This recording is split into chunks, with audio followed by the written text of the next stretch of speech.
In this video, I will share my sourdough millet bread recipe. This bread is made from Foxtail Millet flour. It is gluten-free, sugar-free, kids-friendly and vegan.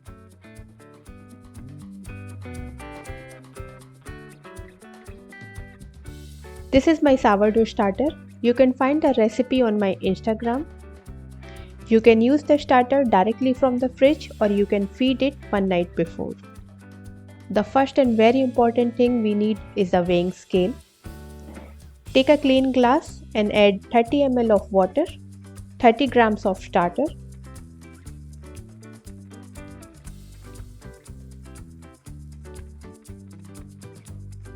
and 30 grams of rice flour. I took a 1:1:1 ratio for water, starter and flour. Instead of rice flour, you can also use millet flour. This will be our starter for the bread. Mix it well. You can mark the glass or place a rubber band to monitor the growth. Now cover it and place it somewhere warm for overnight. Make sure not to tighten the lid. As you can see, it is bubbly and doubled in size.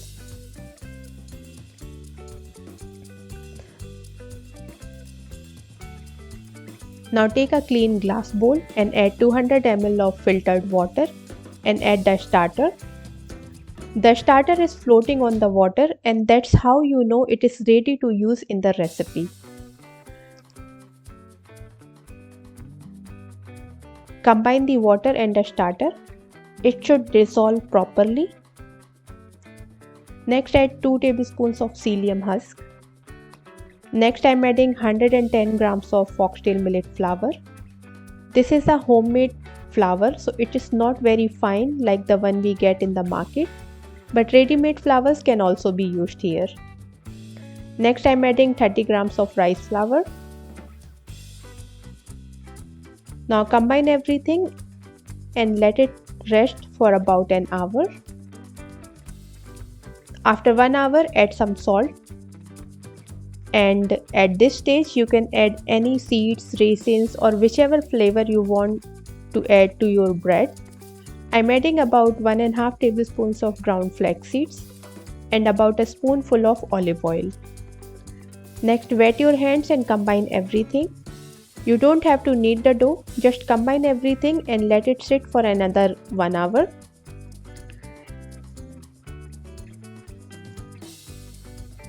Next I am going to transfer the dough to a bread proofing basket. My banneton is smaller than the dough, but it is perfect for gluten-free bread as the bread will not rise much at this stage. This will give the bread a nice shape. A bread tin can also be used here. Now sprinkle some rice flour. The next step depends on your schedule. You can bake the bread after 4 hours. Or you can keep it in the fridge for up to 30 hours. I am letting this rest on my kitchen counter for about 4 hours. Now I am going to cover this and transfer it to the refrigerator for overnight. To bake the bread, I use my Dutch oven and alternatively a cast iron pan with an oven safe lid can also be used. First we need to preheat the oven to 240 degrees. That's what the dough looks like after overnight in the fridge. Now transfer the dough onto a parchment paper. Next comes the scoring. With the help of a sharp knife or a blade, make about 1/4 inches deep cuts. Spray some water that will help create steam and will give a better outcome. Now bake it for 15 minutes at 240 degrees with the lid on and then reduce the temperature to 190 degrees and bake for another 20 minutes. The bread is ready now. It's perfectly baked. Allow it to cool down completely.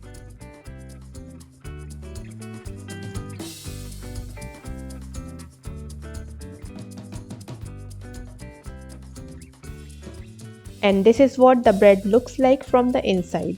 It is slicing perfectly and it's soft from inside. You can store it for up to 1 week at room temperature. Thank you so much for watching Broccoli Shockley. Hope you like this video. All questions are welcome in the comments.